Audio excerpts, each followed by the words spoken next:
Hello and welcome to a Swine Brothers special. I'm Elliott. Hey, where's Jim? Oh, he's not here. This is because this is a solo review of the book Lords of Chaos, the bloody rise of the Satanic Metal Underground by Michael Moynihan and Didrik Sutherland. Now, this is the updated version released in 2003. I do not currently have access to the original version released in 1997. This is a book I wanted to read from about 2006 because I was getting into black metal and it seemed to be the only book on the subject back then. I later I read it in 2015 and obviously read it again so I can review it. I figure the Lords of Chaos movie, which I first heard about, Brendan Small, of all people, made a reference to in 2006. Made a reference to he was going to act or play guitar for it or something to that effect. Has been completed, although I haven't heard anything from it since it apparently premiered at Sundance in January of this year. I thought we'd take a look at the book and see what we could see. So, what do I think of it? Well, as a central character in this book, Varg Vikernes is so fond of saying in his videos, let's find out.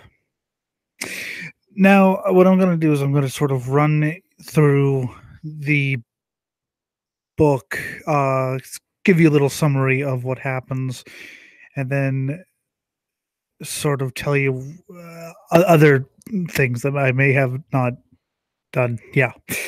Okay, let's start off at the beginning. That was a shit intro. Okay. The little preface about there's a preface getting rid of the author praise, which there's a lot of praise for this book, which I think is fairly self-aggrandizing, but whatever. There's a little not epilogue, fucking, yeah, blurb. It talks about how they don't comment on some of the extreme statements said by some of the interviewees, in which I think is good that they don't comment on, rather than having, making decisions for others. People should be able to interpret their own decisions from the material they be given. So let's start off with the intro. Come on, fuck. So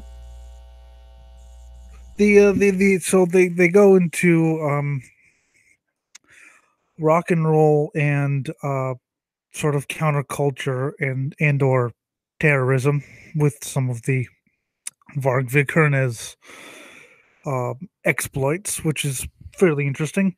Goes into a history of the devil in music, starting with Robert Johnson, who sold his soul at the crossroads, apparently. From that into Led Zeppelin and the Rolling Stones. Mentions Coven, which is awesome. It even mentions Jinx from Coven, which I think is awesome. Sound of the Beast didn't even do that. And I respect Ian Christie, but what the hell, man? Black Widow, another band who incorporated demonic elements into the music. Will obviously Come to the Sabbath, their most known song. Black Sabbath, which of course, being sort of founders of heavy metal, but it also mentions that they sing about mostly as they say, a Christian fear of demons, and the like. It goes from that into then there's a whole thing about Anton LaVey of the Church of Satan. Now, I am not a particular admirer of Scamton LaVey or the you think of anything stupider than a Church of Satan?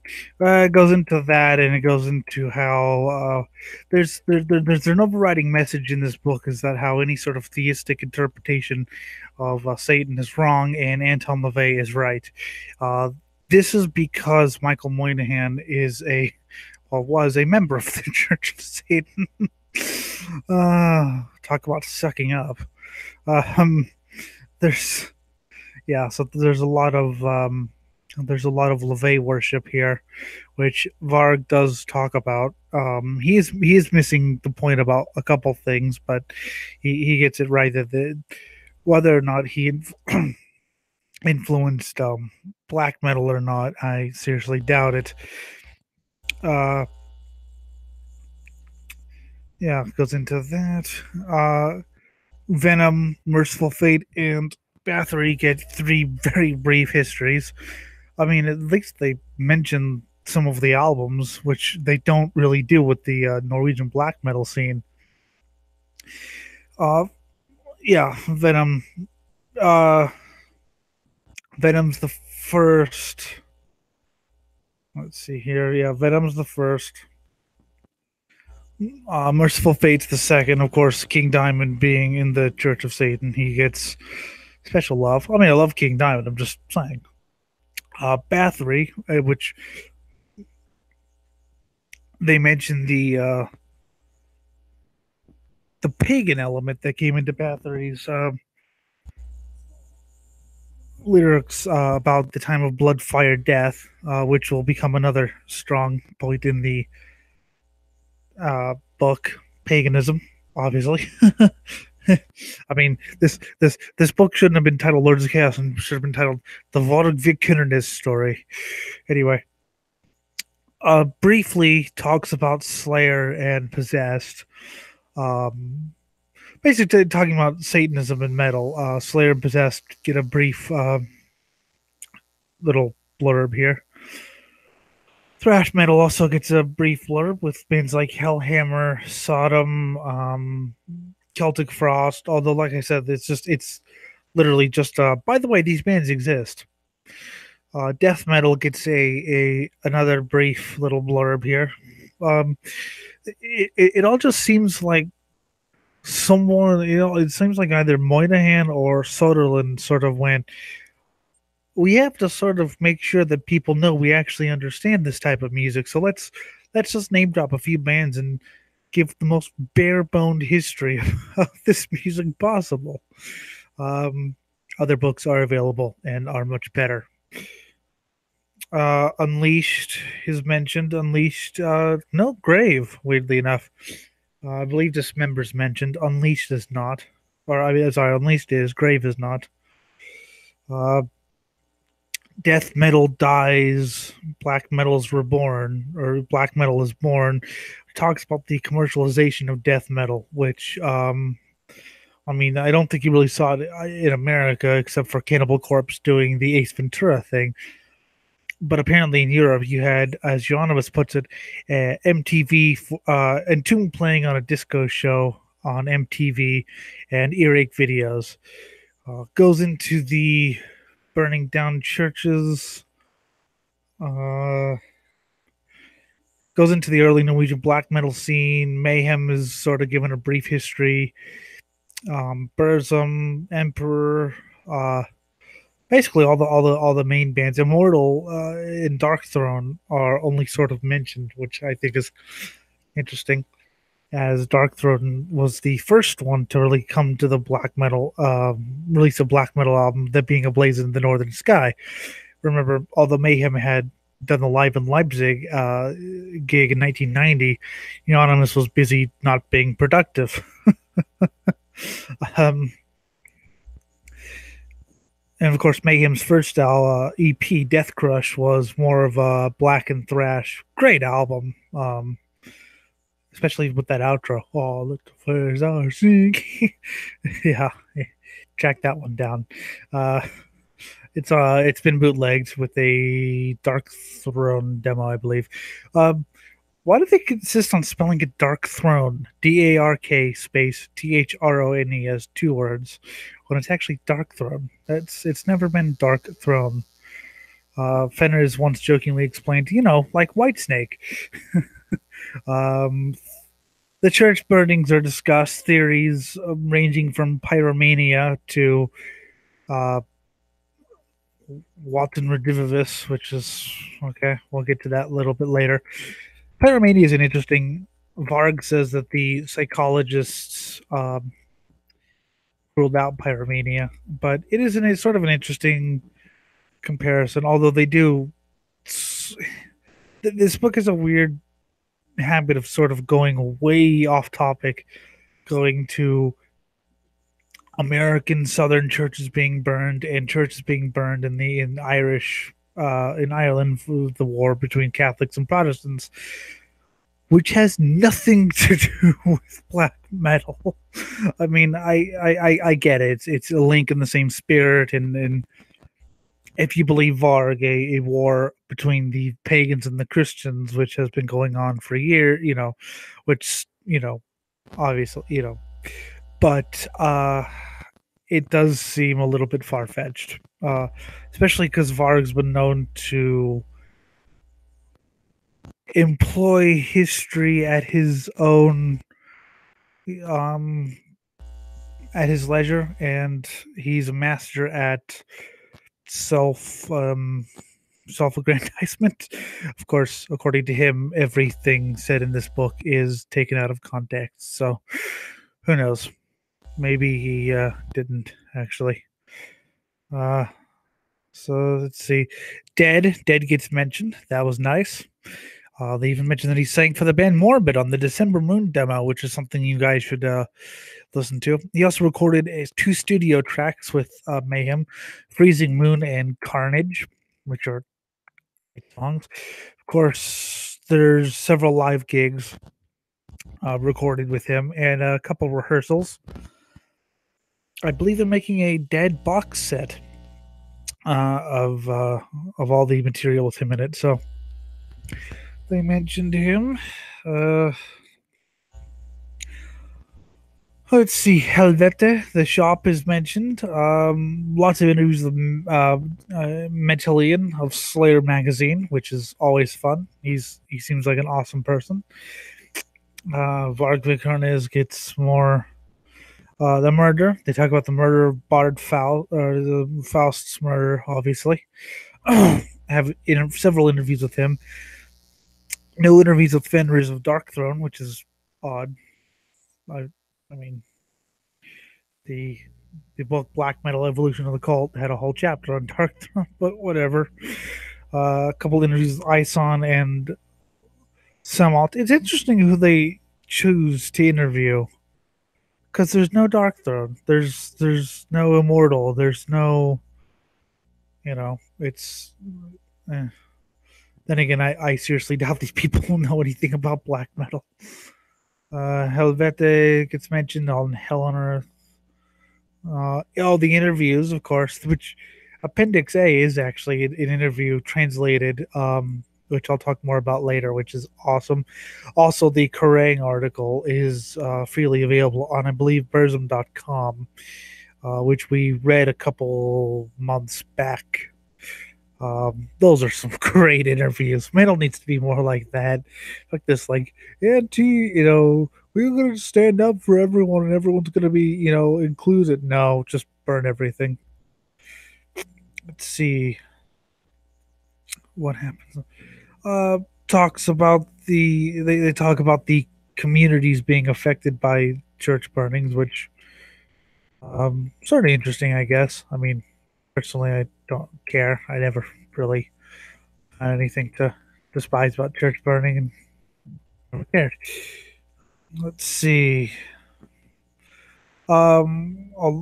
This book, you get sort of sick of Varg after a while, because Varg this, Varg that, Varg this, Varg that. It's like, there are other people besides him in this scene, people. The interview. Okay, let's get. I'm sort of looking at the book to sort of. I have notes here. Bard Faust's murder. That was an interesting chapter. Um, I mean, he's expressed remorse for it or said that, it wasn't, you know, the best thing to do. Yes, murder isn't the best thing to do, kids. The Anonymous is murdered by Varg, which, of course, Varg claims that there are no. He did not leave any fingerprints in the blood, which, whether he did or not, I don't know. I wasn't there. Um, I also think it's interesting that that Sonora, the Varg's accomplice, aka Blackthorn, was described as being part of Faust's band Thorns.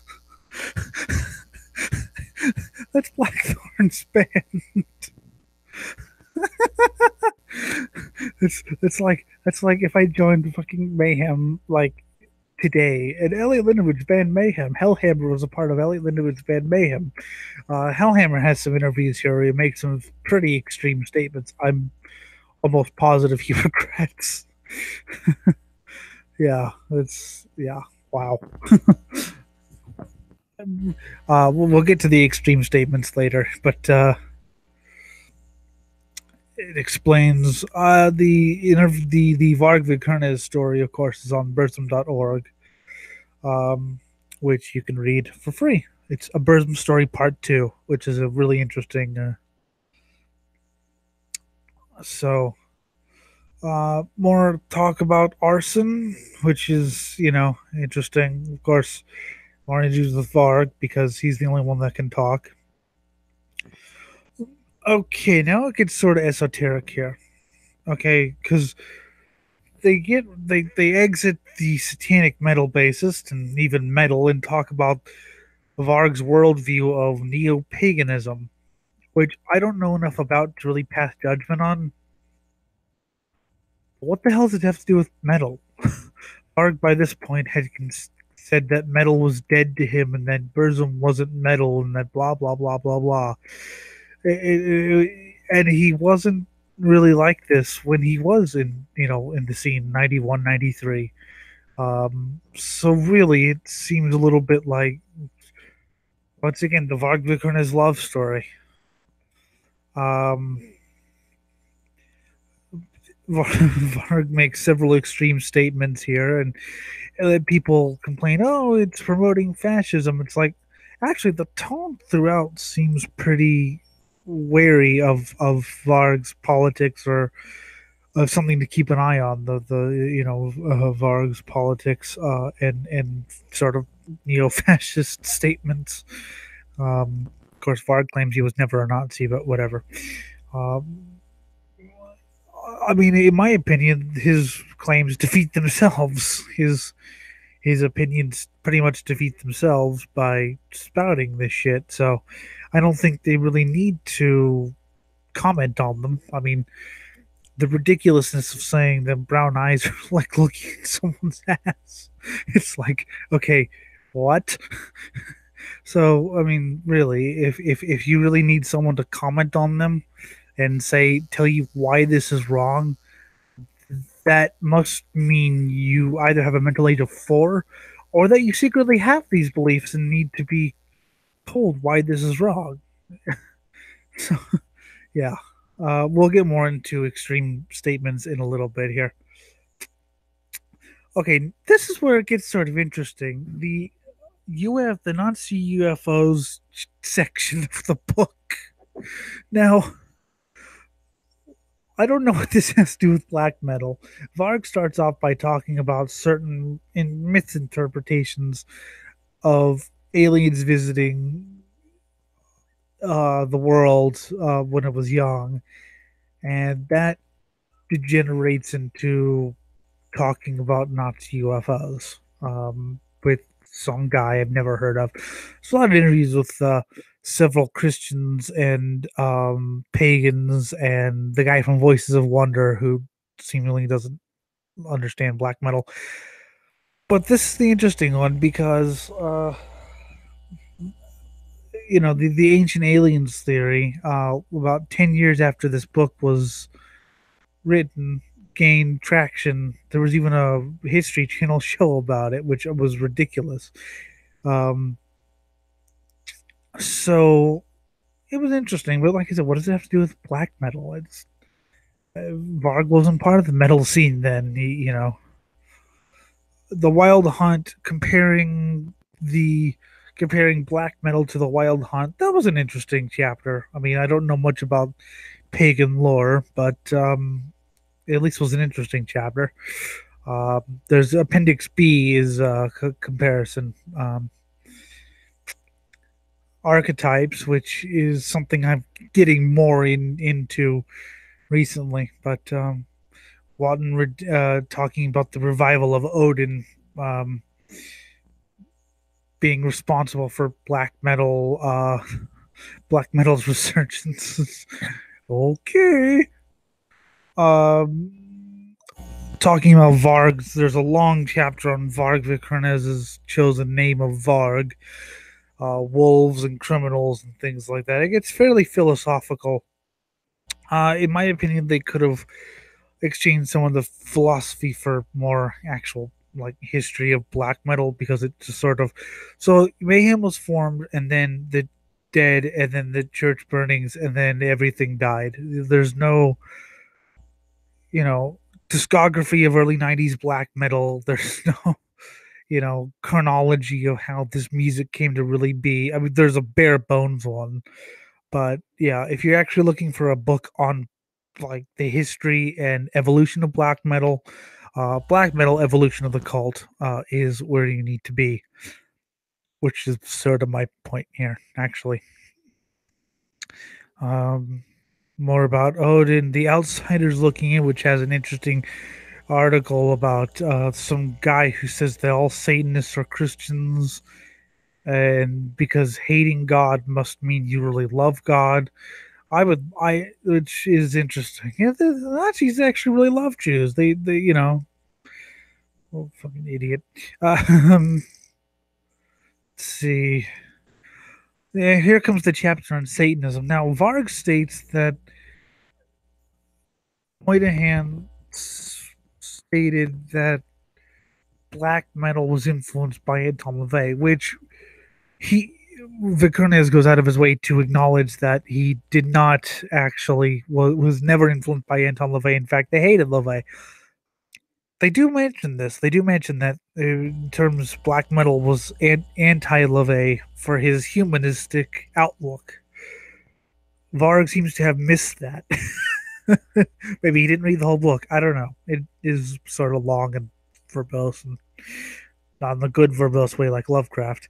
Yeah, maybe he just missed when they said the black metal people were anti LaVey. I don't know. Maybe he'll watch this and clear up some things. Uh, if you do watch this, hi Varg. uh, so talk about Ison from Emperor, who I believe I don't know when these interviews happened because obviously this is a updated version of a 90s book, so he sort of said he was more in line with the official Church of Satan. Lots of interviews with Over, which is weird because they would sort of condemned black metal and later on went into that weird techno ambient thing, um, which is good because in the interviews they insulted about 90% of their audience. And if, yeah, um, interesting, articles. Let's see. Oh, then there's an interview with Anton LaVey, who didn't even like rock music. Anton LaVey and Blanche Barton, his biographer, who pretty much echoed everything LaVey spoke. I mean, it was like, okay, what are you trying to give him a blowjob or something to the interviews? It was sort of creepy and cult like.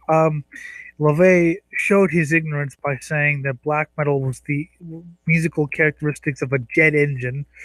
Um, and hear the symphonic and classical riffs. Really? Are you really that stupid? He also, of course, makes several assertions about we're the true Satanism. We're true Satanism, TM. This is the only real. Oh, I'm glad he's dead.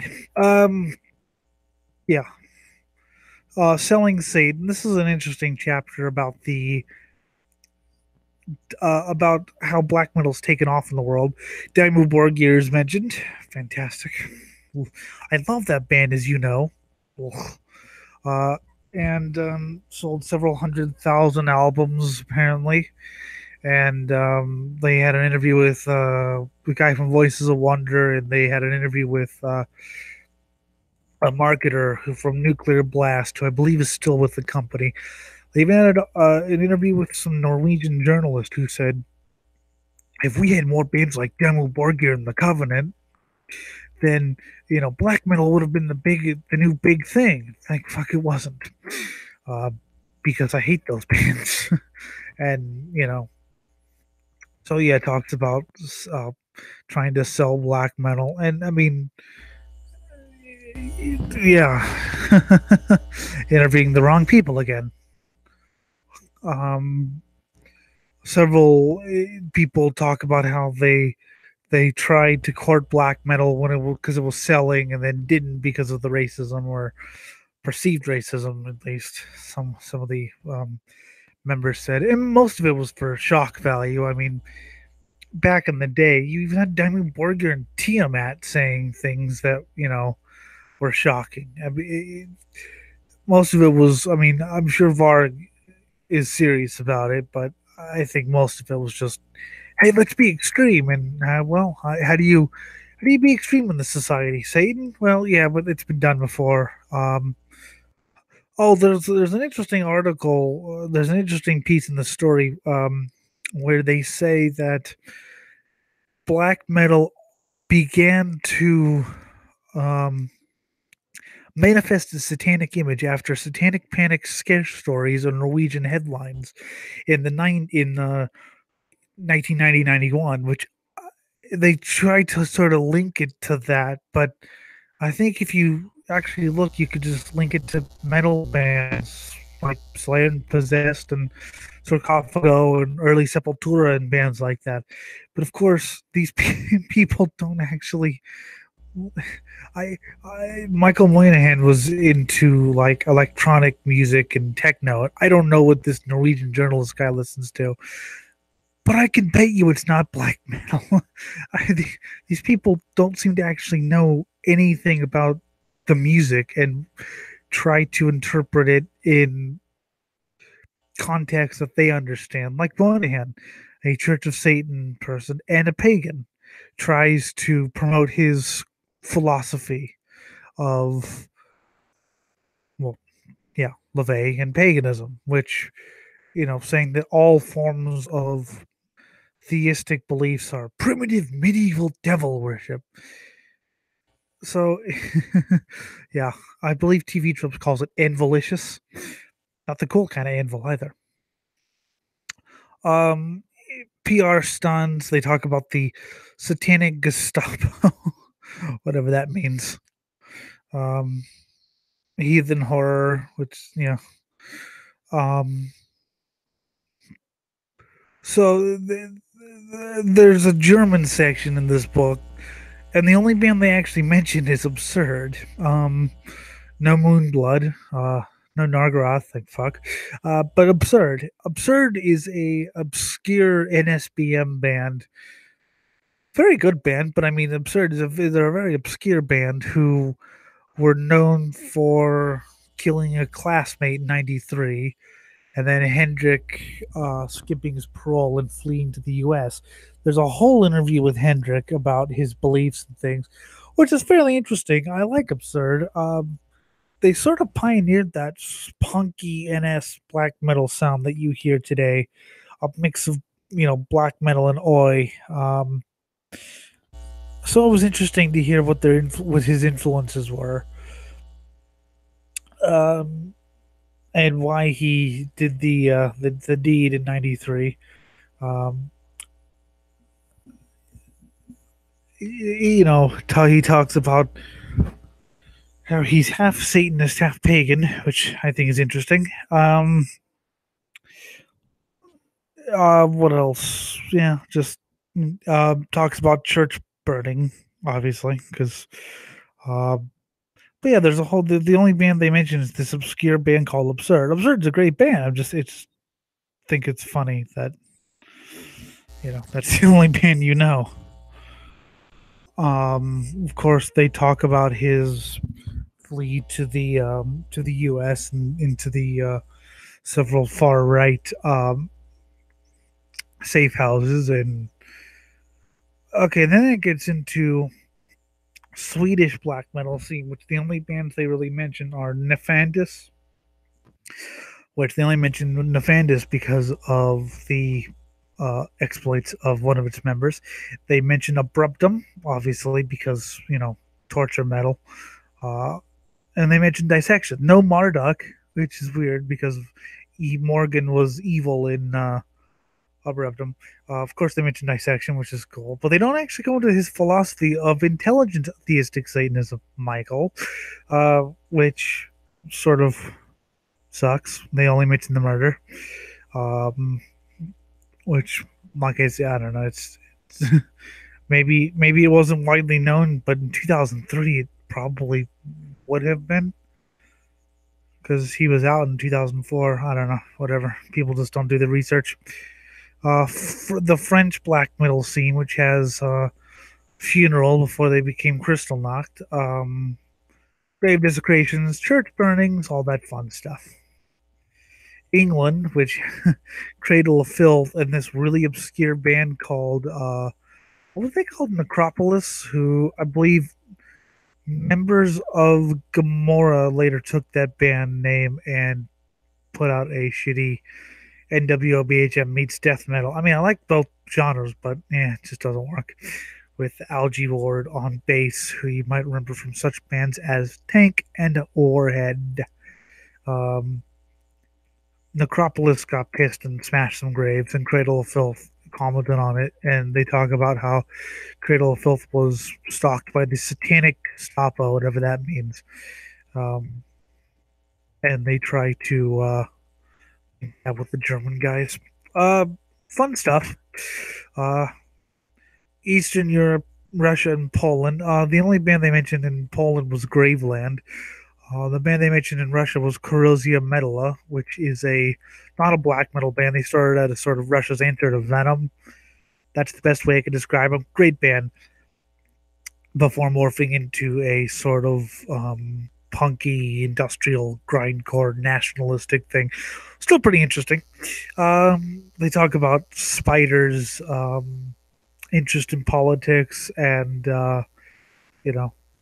things like that. And they say once Russia acquires black metal, look out. And Russia has acquired some black metal, and some of it's good, some of it's not so good. Poland, like I said, the only Polish band they mentioned is Graveland, no Behemoth, which I think is interesting because they were pretty big in 2003. Of course, not as big as they are now, but still interesting. Of course, they mentioned Graveland because of the whole Nazi thing. No Ukrainian bands, no Nocturnal Mortem. Sad. Okay, the U.S. is where it gets interesting because they don't actually mention any U.S. bands, Judas Iscariot, Grand Belial's Key. What they do is they link some murders with there was the one murder where the guy sacrificed a dog or something to Slayer, and there was the one in Eugene, Oregon, where the two guys beat the clerk to death and beat someone else and robbed a store. The fucking idiots, the way they were caught. Okay, if you're going to rob a store, the way they were caught was they tried to cash in lottery tickets stolen from that store um, with the culprit's name on them. Yeah, if you're going to rob a store, don't do something that stupid.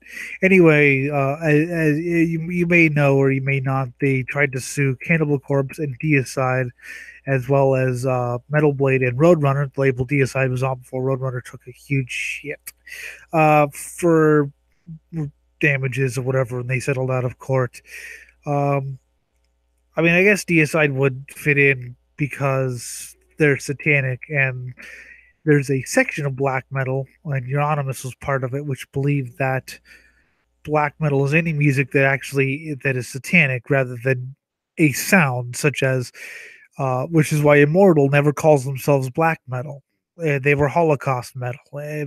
Enslaved. Oh, they mentioned enslaved. Enslaved, was Viking metal because they sang more about Vikings. They have this a similar sound, but they never called themselves black metal. So that's something they didn't touch on. But they decide the Electric Hellfire Club. There was a murder committed by a fan. They mentioned them. I like the Electric Hellfire Club, actually. Good band.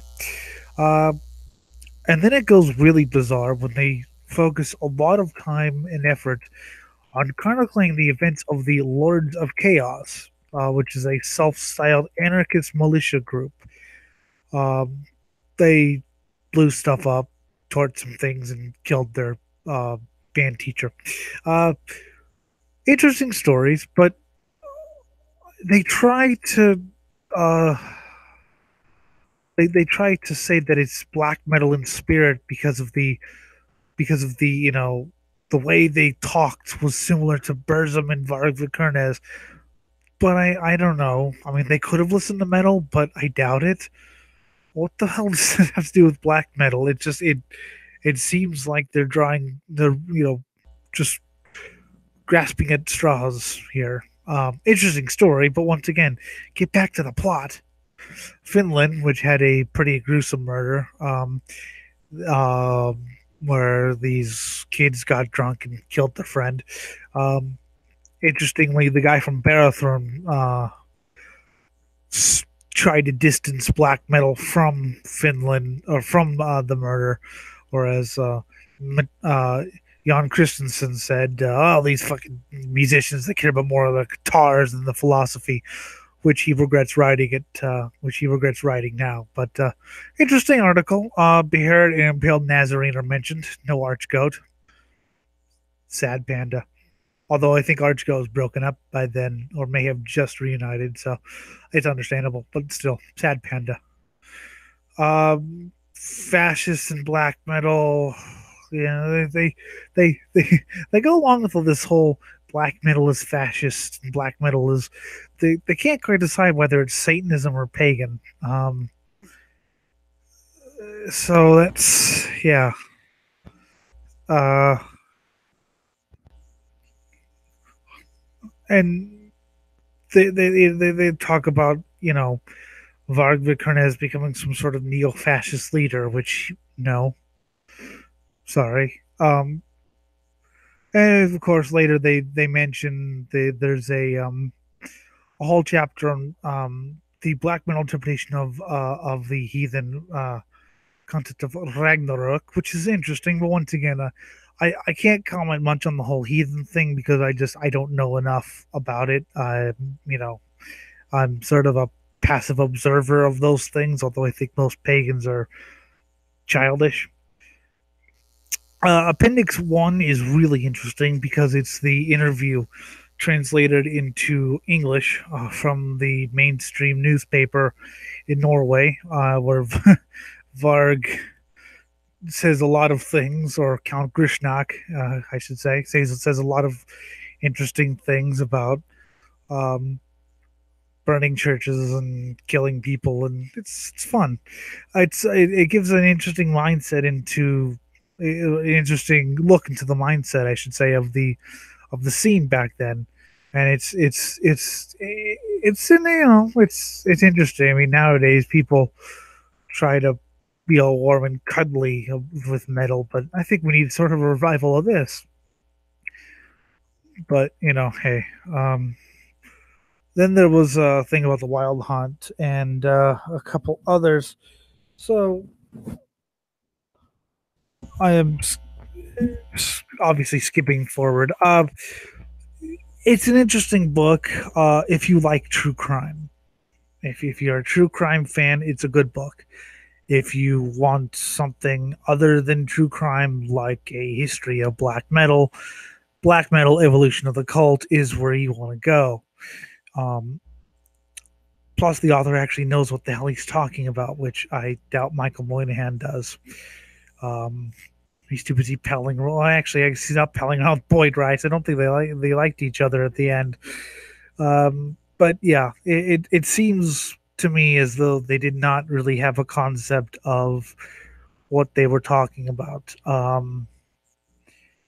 You know, but it was, hey, it was trendy and cool, so whatever. And there's the movies coming out, which I'm guessing will be even worse. I can't imagine Varg Vikernes with a poison shirt. Although he was an old funeral. He did do a slaughter cover, so maybe it's the other poison. I don't know. Anyway, the other poison being the German black metal band. Anyway, that's about it for me. I know it wasn't the best review ever, but I'm doing this completely off the cuff. So those are my thoughts, and I don't know, 3 out of 10 maybe. I mean, it's a good true crime book, but if you actually want like a history of the bloody rise of the Satanic Metal Underground, go elsewhere.